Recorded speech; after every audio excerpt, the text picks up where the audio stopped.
Assalamualaikum warahmatullahi wabarakatuh. Sobat Misteri Sunyi Mencekam, pernahkah Anda mendapati sebuah sumur tua yang sangat mengerikan? Seperti dalam kisah berikut ini, di mana orang yang melihat sumur tua ini ingin sekali mencemplungkan dirinya ke dalam sumur, alias bunuh diri. Ada apa dengan sumur tua ini? Langsung saja simak cerita selengkapnya. Sebuah kisah nyata misteri yang berjudul Misteri Sumur Tua yang sangat mengerikan. Sumur itu seperti mempunyai magnet, menarik orang untuk mendekat dan bunuh diri dengan menceburkan diri. Misteri yang tak terpecahkan hingga kini. Dua rumah itu menempel satu sama lain sebagai sumber air. Keduanya berbagi satu sumur. Airnya bagus, tidak pernah habis atau menjadi dangkal, bahkan di musim kemarau yang keras.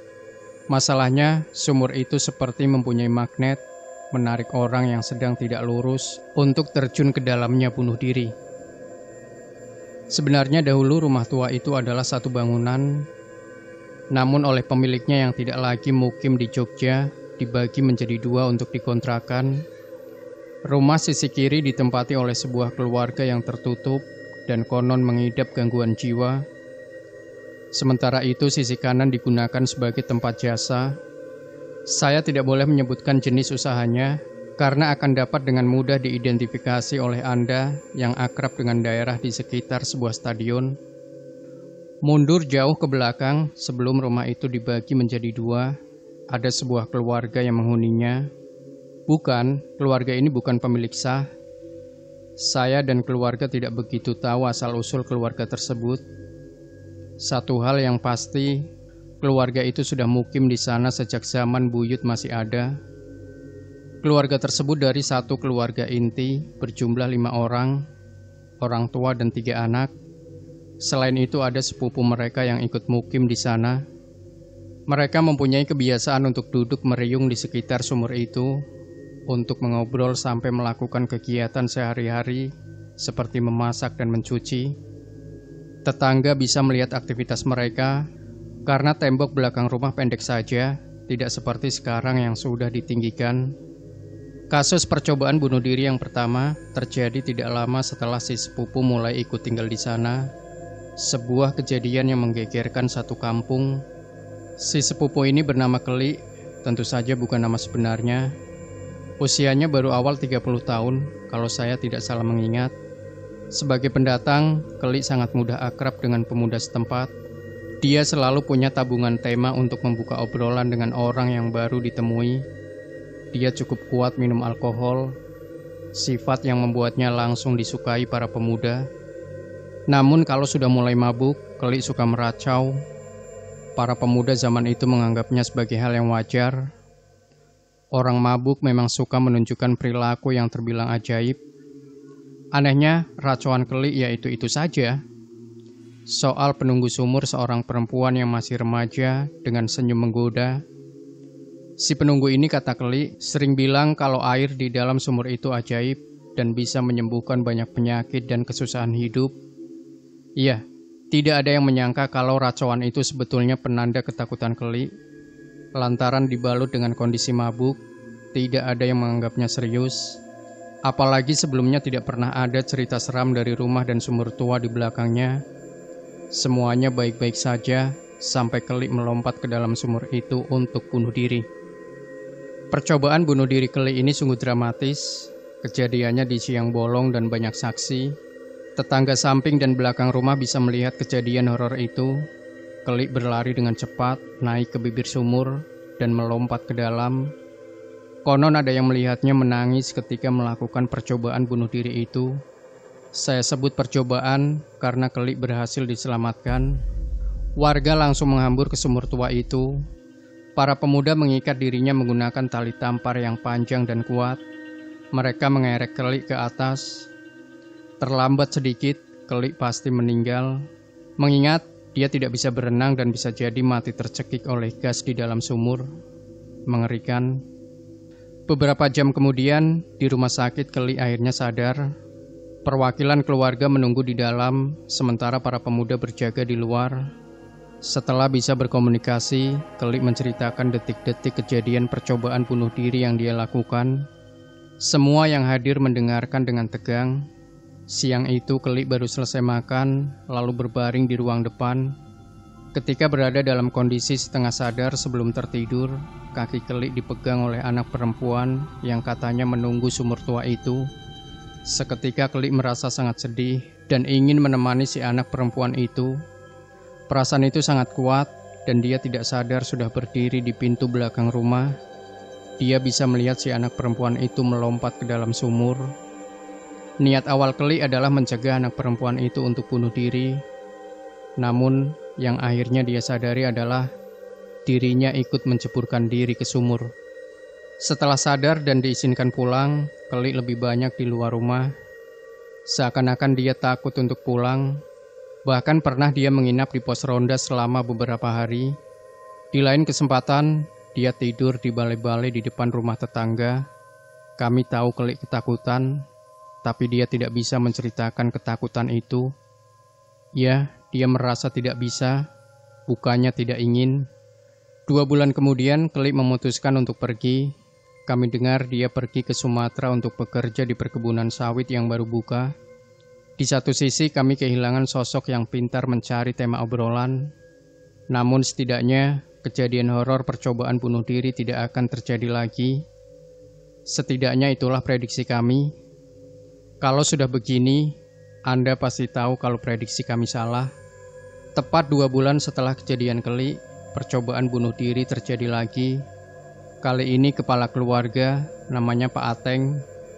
Usianya baru saja menginjak 60 tahun. Tidak ada yang tahu kejadian naas itu. Sore hari selepas pukul 5, jasadnya diangkat dari dalam sumur.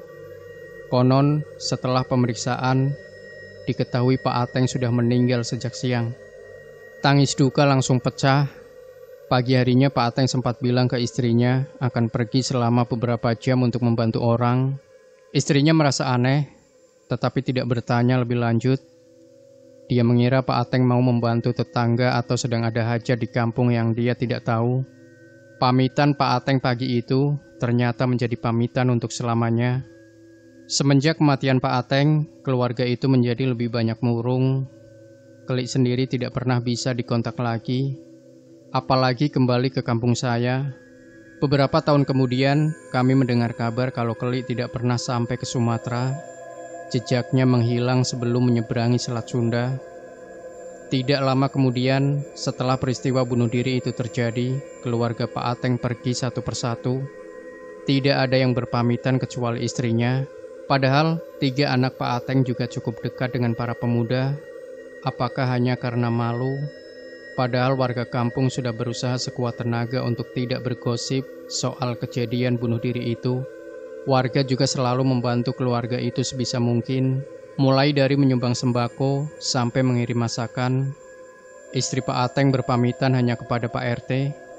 Katanya dia akan pulang kampung ke sebuah daerah di Jawa Tengah. Istri Pak Ateng menggunakan kata ganti saya, bukan kami, yang merujuk ke anak-anaknya. Dia juga tidak mau menjawab ketika warga bertanya kemana anak-anak Pak Ateng. Kami menganggap mereka sebagai keluarga yang hilang. Jejak Kelik tidak terlacak, anak-anak Pak Ateng menghilang tanpa pamit, dan istrinya ternyata tidak pernah sampai ke kampung halaman.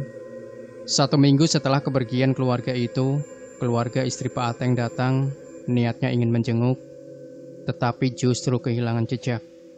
Selama kurang lebih 1 tahun, rumah yang lumayan jembar itu kosong, hingga si pemilik rumah yang sangat jarang pulang membagi rumah itu menjadi 2. Warga tidak ada yang tahu alasannya. Mungkin dengan membagi menjadi 2, keuntungan dari kontrakan akan bertambah. Benar saja, tidak lama setelah memasang iklan rumah disewakan, ada pengontrak yang masuk. Yang pertama masuk adalah pasangan suami istri yang hendak menjadikan kontrakan itu sebagai ruang usaha dalam bentuk jasa. Maafkan saya yang tidak boleh menceritakan jenis jasa yang akhirnya berjalan, karena pada masanya tempat tersebut cukup terkenal. Sementara itu, penghuni di sisi kiri datang begitu saja. Bahkan beberapa tahun kemudian, sang ibu divonis mengidap gangguan jiwa. Sementara anak-anak mereka pergi satu persatu. Mereka juga terkadang menunjukkan gelagat aneh, Misalnya si anak laki-laki sering ketahuan memperhatikan orang yang lewat dengan tatapan tajam, tetapi seutas senyum tersungging di bibirnya. Usianya masih masuk remaja kala itu. Setelah pasangan suami istri penyedia jasa itu menjadi cukup terkenal, warga sudah melupakan kejadian horor beberapa tahun silam. Sementara penghuni di rumah sebelah kiri dianggap sebatas keluarga yang bermasalah saja. Sebuah tragedi yang dilupakan memang tidak bagus.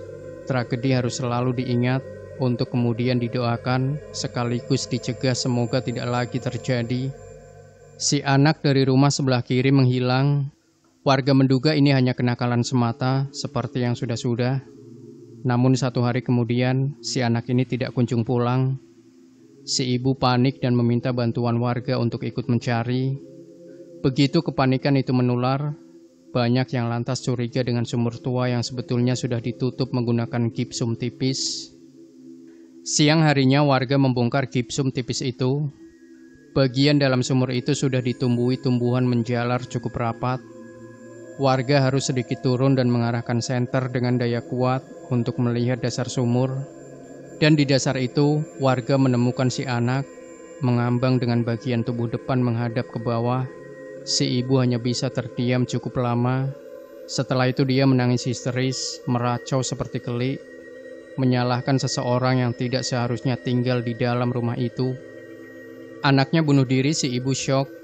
Anak-anak mereka yang lain hanya bisa terdiam menyaksikan jasad kakak mereka terbujur. Sementara si ibu masih histeris. Warga hanya bisa menunggu si ibu tenang, yang ternyata memakan waktu lama. Racauan si ibu sebenarnya bisa dipahami oleh para warga. Kalimat-kalimat yang terlontar dari mulut si ibu mirip seperti penuturan kelik.